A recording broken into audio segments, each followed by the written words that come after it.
Good. In this video, we'll talk about stress and memory. You see, stress does not really affect, it doesn't really affect how you feel alone. It also affects how your brain remembers, how it forms memory, how it tries to retrieve, and is very important in academic journey. You see, stress puts your brain in a bit of a survival mode, because when you are stressed, your brain now switches to survive, meaning to fight or flight, what we call the sympathetic nervous system. You'll have more of your adrenaline, cortisol, so that your brain tries to cope with that stressful condition rather than now focusing on the learning. So you see, it's not now when we talk about stress, it's about coping. So it's more of protection rather than learning. So that's why stress blocks memory formation. However, to remember information, your brain needs to become thorough, concentrated. However, when stress is so high, now your brain tries to struggle to store new information and new memories. That is why studying while panicking feels useless, and I've talked about it in the earlier video. Another thing also, when there is too much stress, it also affects the recall process during exams. So if you feel stressed before exam or before a revision, it's very important to think and to know that that stress, that panic mode could really affect your exam performance. Sometimes you sit in exam, you read the question, you know it, you've revised it, you've seen it, but suddenly your mind goes just blank. It's not because there is a problem in you, it's just the stress that is shutting down the memory recall process. Keep in mind, chronic stress slowly weakens your memory. So it's very important to talk to your lecturer and to look on a way of stress reduction so that it will not affect your academic journey. Remember, short stress before exam is normal for everyone, but constant stress for weeks, for months, is not normal because it exhausts the brain. Memory becomes so weaker and your concentration slowly drops, and now learning feels a bit heavy. So this is a good news. What you can do, what you can apply, and keep this one in mind. Memory works best when your brain feels safe. That is why try to reduce your stress and try to apply short study sessions, short study periods, work better, and also try to sleep early, because sleep also improves recall, and also it shortens your panic stress and panic mode. So such kind of simple routines will help you to reduce panic. So in summary, stress and memory are so connected. The more is the stress, the less is the memory. You can't scare your brain into learning. You can't force your brain into learning. And that's why learning happens with a simple principle called rest and digest. You need to rest. You need to allow your cholinergic systems to function, to make you cool, to make you learn, to make you low stress, so that the calmer the brain, it remembers much better. See you in the next video. Hello, good people. Now let's talk on exam anxiety. And I know anxiety is very common in exam. It's very common. Maybe you have an exam this week, next week, or you have had an exam. But exam anxiety, I tell you, is very common. And you being anxious before or on exam, it doesn't mean you are weak or you are unprepared. Just it is very normal. It's human's character, okay? It's a normal stress response. It's a normal physiological response. Before exam, you see now your brain tries to sense, hey, you are in pressure. There is something you should do. So it thinks that this really matters. This exam really matters. You could fail.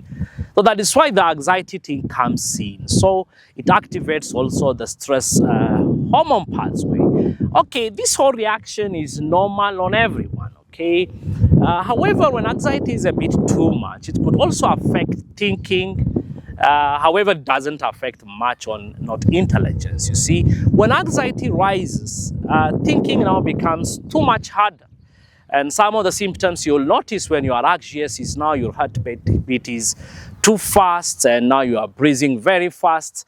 Your thoughts are running up and down, and suddenly even the simple questions now will feel difficult. You'll find you are sweating, and just it feels as if you are somewhere in the middle where you have forgotten everything. That is why you say, most students say, hey, sometimes in exam my mind goes blank. That is a common term I hear, and many students ask, sir, why does my mind go blank in exam? And this is a common question I usually get. So it's not of any other reason. It's just because anxiety blocks the recall process. You see, the information is there. You know it. You have already read about it. You have spent much of your time reading and preparing for exam.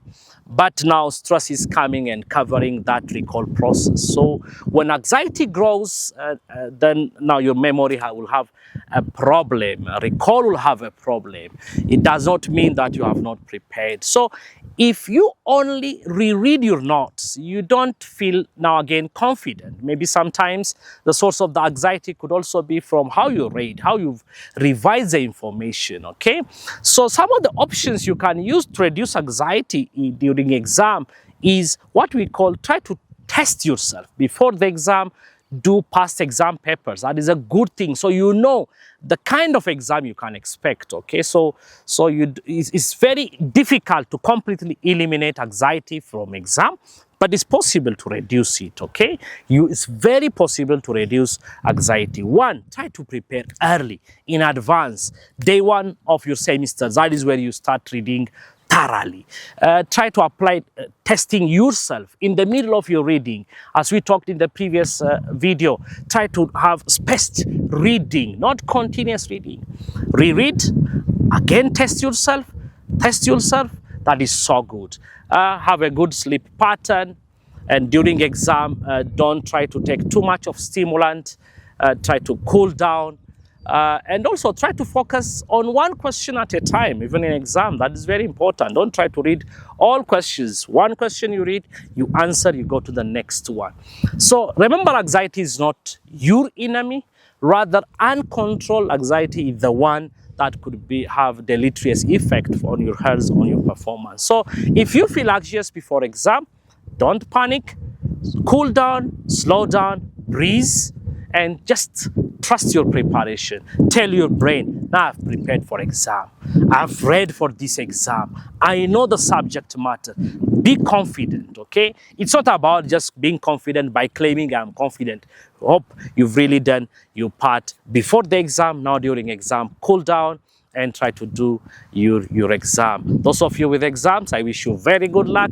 And those of you who need support on academic preparation, on reading, on coping with your university life, feel free to reach out. I'm here to support you. In one of my videos on wellness, at some point I talked about burnout. You see, it looks as if the word burnout is common with people in the workplace for employees, but it is also very common to see burnout in students. And these are something where students, parents, and also teachers should not ignore. It really happens. Burnout in students can build so quietly, and many students don't realize it until it is overwhelming them, until it is exhausting them, until it is too much. You see, burnout is not the same as being tired. Students could feel tired, but being tired means, you see, just you need rest, and after the rest or you sleep and you're okay. However, when you talk about burnout, it is beyond being tired. Even if the student gets rest, still there is a sense of being down, being drained. There will be lack of energy. There could be loss of motivation. And if you notice loss of motivation in your friend, in yourself, it could be an early warning sign of burnout, okay? And one of the first signs of burnout is losing interest to things that you used to care about, that you used to love, that you used to do usually. Maybe it could be going to church, now you don't feel happy. Maybe it could be going to do all those other things you do. Even going to the library, even doing the simple task, even reading or performing your assignment or doing your presentation, you feel exhausted. You feel it is too much. And sometimes students in burnout can also demonstrate signs of emotional numbness, irritability, okay? That is why burning could also affect emotions. You got irritated. Small things could frustrate you.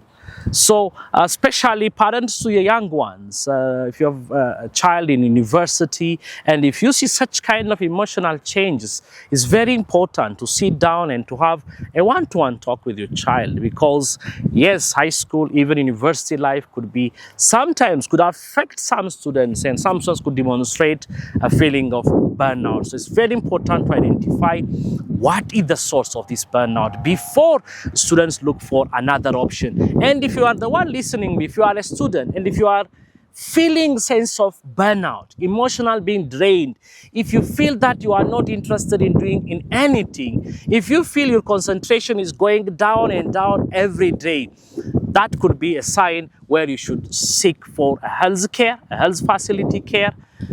Don't try to do a shortcut by taking, oh, let me take coffee, let me take soda, let me mix. No, it may not help, okay?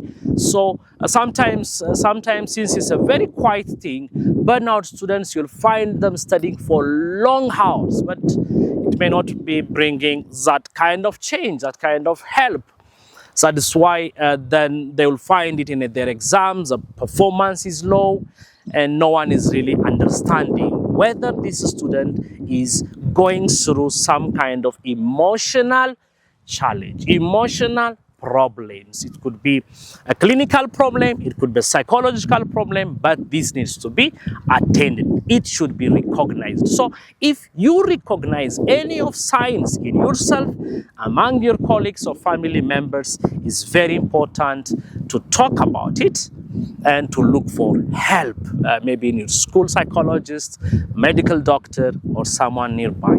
Okay, so resting, keeping quiet is not the best option. So keep in mind, burnout is common, even among students, and it's very important to know that and to address it. See you. Thank you very much.